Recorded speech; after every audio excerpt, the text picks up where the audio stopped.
came across some interesting questions on Bleacher Report, an article that came out a couple of days ago, and I decided to pick out 3. And one is probably connected to the other, but I think these are pretty important questions depending on how you feel about each team. These are some big questions that have been going around, so I figured I'd try to answer them as best as I can. First one I highlighted was the Atlanta Hawks one. The question was, is Trae Young our guy?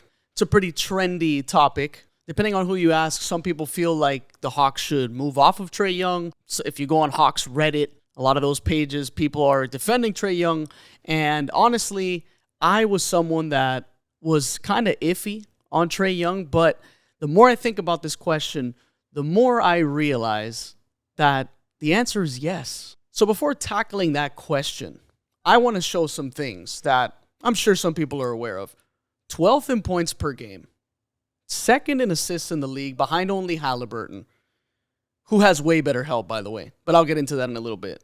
21st in usage, right? The usage is pretty high. It's 29.2%, but 20 guys ahead of Trae Young in usage rate. For a lot of people complaining about the ball's always in his hands. 6th in free throw attempts, and he's 6'1", by the way. 7.8 free throw attempts, which puts him behind only Embiid, Giannis, Shea, and Jimmy Butler. So this is a guy that gets to the line a ton, makes his free throws at a high rate. He makes his threes. He's one of the best pick and roll scorers in the NBA. And if you go to players 25 and under, if you filter the age on NBA.com, he's 4th in points per game and he's 9th in steals. So I feel like this question is kind of ridiculous. I mean, I don't know. I think, and if you look at the resume so far, in 6 seasons, he's been an All-Star 3 times, which, let's be honest, it probably should be 4 times. Now, the All-Star is a popularity thing. Not really big on talking about that when it comes to a player's resume. However, an All-NBA team, right? He made an All-NBA team, and he's been to a conference finals. Now, some people will say, oh, well, that was a fluky season. You know, Hawks got lucky. Whatever the case is, when you read that resume across 6 seasons, it's impressive to me. People are going to talk about the defensive liability, ball's always in his hands. It's interesting how different people talk about Trae Young. There's a fan base that absolutely loves him, and there's a fan base that can't stand him. Now, to get to the defensive liability part, if you really watch Atlanta Hawks games, Trae Young isn't even the worst defender in the starting lineup. Okay? That would go to DeJounte Murray, most likely being a worse defender than Trae Young this season. Now, when DeJounte Murray was traded to the Hawks, my thought was, along with everyone else, you know, Trae Young's going to have a guard on his side that's going to be able to pick up matchups, defend, and that hasn't been the case with DeJounte Murray. That hasn't been the case with the Hawks as a whole. I mean, this team can't defend anyone, and a lot of people want to point to Trae Young, and while he is a defensive liability, he more than makes up for it offensively. Now, when we start talking about the Hawks, we got to talk about other things before we even mention Trae Young. DeAndre Hunter, my one word next to his name that I wrote on my notes, development, with a question mark next to it. I feel like this guy has been the same his whole career. I don't see a big improvement from DeAndre Hunter. Onyeka Okongwu, who I've always been big on, but they took him 6th in the draft. Now, that was the COVID year, right? A lot of teams got some picks wrong that year. It was a difficult year to scout and draft. So we could give them that pass for Onyeka Okongwu, who I think is a good player, but 6th overall in the draft, okay? Cam Reddish, who they took 10th in 2019, he's not on this team anymore after just a couple of years. They get AJ Griffin, and he's not even playing for them. So it's like when you go down the line, Bogdan Bogdanović, I think Jalen Johnson was a major hit for them. Great pick, right? A guy that I think a lot of people sleep on. He's definitely a bright spot for the Hawks. But when you go down the line, where is the real talent outside of Trae Young? That's a question that I think people should be asking. Not if Trae Young is their guy. I think if anyone is going to be the guy on this team, it's Trae Young, right? So I think that answers that question pretty quickly. Yes, Trae Young is your guy. He's one of the best pick and roll scorers in the league. He's a good three-point shooter. He's a great ball handler. He's a good facilitator. You never know whether he's throwing a floater up or he's throwing a lob up. So he's really good at that as well. And he's a guy that gets to the line and makes his free throws at a high rate.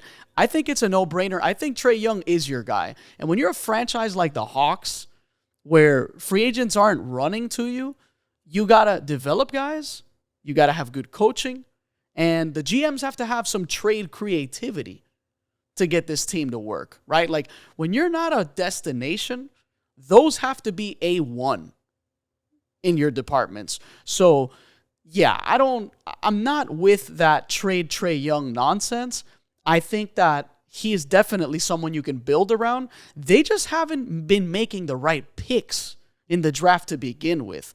And also, to give credit to the management as well, some players they've picked were just didn't pan out, right? Or they just take long to develop, maybe, right? That's as much as I'm willing to get into that. Next big question I read on Bleacher Report, and this one's for the Celtics. How do we finish big games?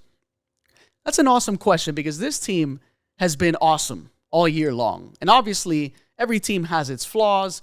This team is no different. The flaws with this team that I've talked about throughout the year, they're 4th in isolation frequency, and they're 16th in scoring frequency out of those isolations. So it's not like they're scoring at a high clip because of isolation, right? They're also number 1 in three-pointers attempted. They're throwing up 42 threes a game, which honestly, it is a problem for me, especially if they're not going in, but their defense is more than good enough to kind of offset those bad stretches on offense. Now, I decided to take a deeper dive, quarter by quarter, because specifically the problem with the Celtics has been closing tight games, right? Where we see these guys just kind of go into panic mode and they get into isolation and we get into these crazy shot attempts from Jason Tatum, from Jaylen Brown, and even Drew Holiday sometimes throws up some crazy things.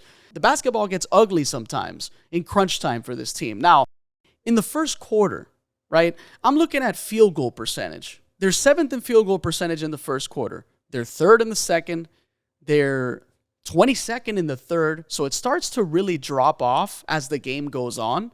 Fourth quarter, they finish with a 22nd in field goal percentage. Now, turnovers, they're pretty much solid on that front throughout the course of a game. Three-pointers attempted, they actually start to drop as the game goes on, which is something that is interesting to me. Seems like they're valuing not taking so many threes, not settling as the game goes on. Now, this is the stat that stood out to me. Pace. Okay?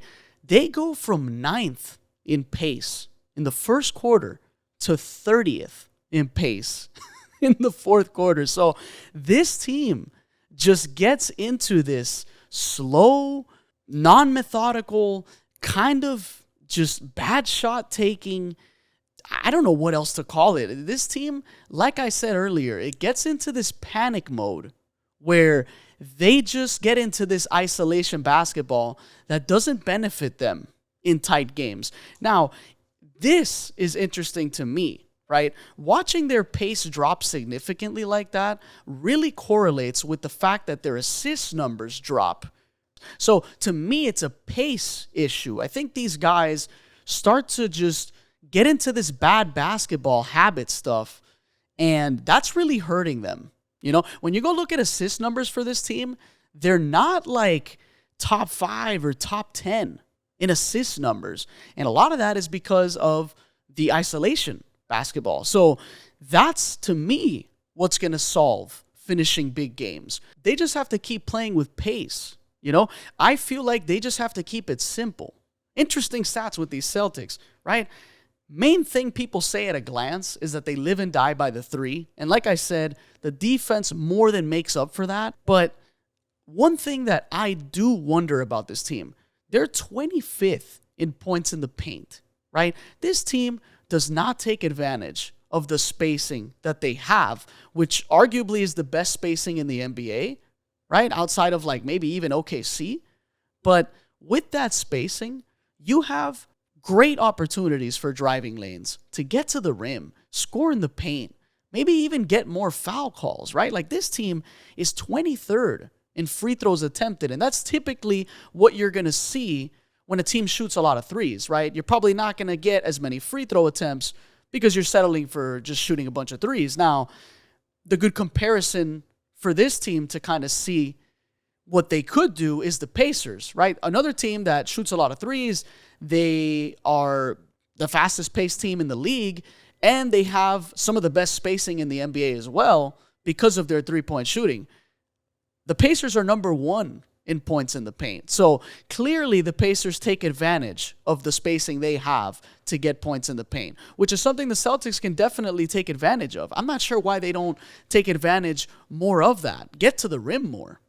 Score in the paint more. Try to take advantage of the athleticism and the spacing you have, because for a defense to cover such a spread out offense, it's very hard to protect the paint. So I'm very surprised to see those numbers be so low. So long story short, how do the Celtics finish big games? Play with pace, right? Keep your pace up. Get to the paint, right? Stop settling for isolation. Stop playing slow like that. Just swing the ball. Get the best available shot. Don't be stagnant. Be harder to guard. All right? Next question on this Bleacher Report article for the Denver Nuggets. Is the rotation deep enough? And that's a really good question. For those who aren't aware of the Nuggets numbers, their bench numbers rather, they're 24th in field goal percentage. They're 26th in points. They're 27th in three-point percentage, 29th in free throw percentage, and 21st in assists. Not good. But let's talk about why I think the answer is yes. Christian Braun, right? Second-year player. He's hitting that second-year wall. Some people on Nuggets Reddit are just questioning his hunger after a very successful first year, right? Got a lot of hype, big moments in the finals, big moments in the playoffs overall. Obviously, he won the NCAA championship with Kansas. He comes over and wins the title with the Nuggets. Big success story for a rookie. I don't know if I'm going that route. I think it's more so just hitting that sophomore wall. But I will say this about Christian Braun. Watching him, I feel like he's a guy that's going to rise to the occasion when it matters most. There's no bigger stage than the playoffs, so I feel like the Nuggets will probably get the best of him when the pressure is on. Then there's Reggie Jackson, right? A guy that's good enough as your backup guard. I think he does his job, right?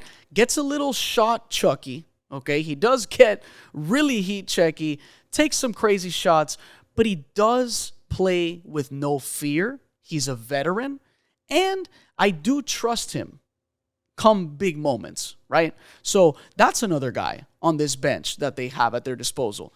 Then there's Peyton Watson, who to me is probably their X factor off the bench, right? This is a guy that can potentially turn the tide for the Nuggets in terms of their bench struggles, right? Defensively, no question about it, he's going to be there.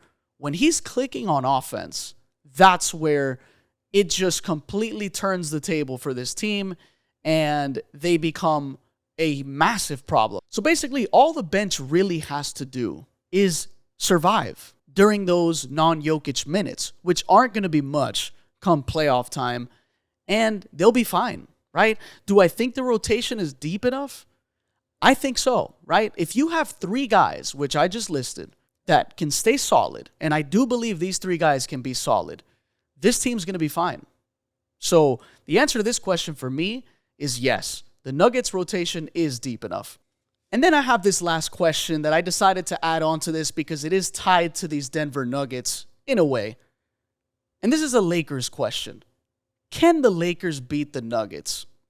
My first thought was, why don't you worry about making the playoffs first, right? Then I decided to go check the standings because the standings are changing every day because of how tight the race just is. And I'm looking at the Lakers, and they could potentially play the Denver Nuggets in the first round, right? Right now, the Lakers are in the play-in. So they would be playing, if the play-in started today, they would be playing against the Warriors, and then they would have to win that game, then beat the loser of Mavs versus Suns to get that 8th seed. That's if the play-in started today. And then they would face the Nuggets. So then I took the question more seriously. So my first question about this Laker possibility of beating the Nuggets is, will they show up offensively? The guys around Anthony Davis and LeBron, from a shooting standpoint, 3-point shooting specifically. If these Lakers are going to continue to shoot the way they've been shooting recently, the last 15 games, they're shooting 41.3% from 3, which is elite. Okay, this is best case scenario for the Lakers. This has been my question all season long. Can these guys make their shots? That's going to be the difference maker in a series against the Nuggets. They're going to literally need to play damn near perfect basketball to beat the Denver Nuggets in a series, let alone without home court advantage. Can they beat the Nuggets? Yes, they can. Will they is a better question that I would rather have answered. And my answer is no. I think that the Nuggets have too much chemistry. I think they have the best player in the series, which is Nikola Jokic. Anthony Davis has been awesome this year. LeBron's been really good this year. He's shooting the lights out from 3 this season. And all of that's going to have to come into effect. So I just think it's a tough ask to ask the Lakers to be playing damn near perfect basketball while the Nuggets just have to be solid to win a series like that. I don't think the Nuggets have to be in tip-top shape to beat the Lakers in a series. And that pretty much answers all the questions that I chose on the Bleacher Report article. You can click the link below in the description and check it out. Thanks for watching this video. This is the All Things Basketball Podcast. I'm your host, Vic Lopez, as always, and I'll catch you guys on the next one.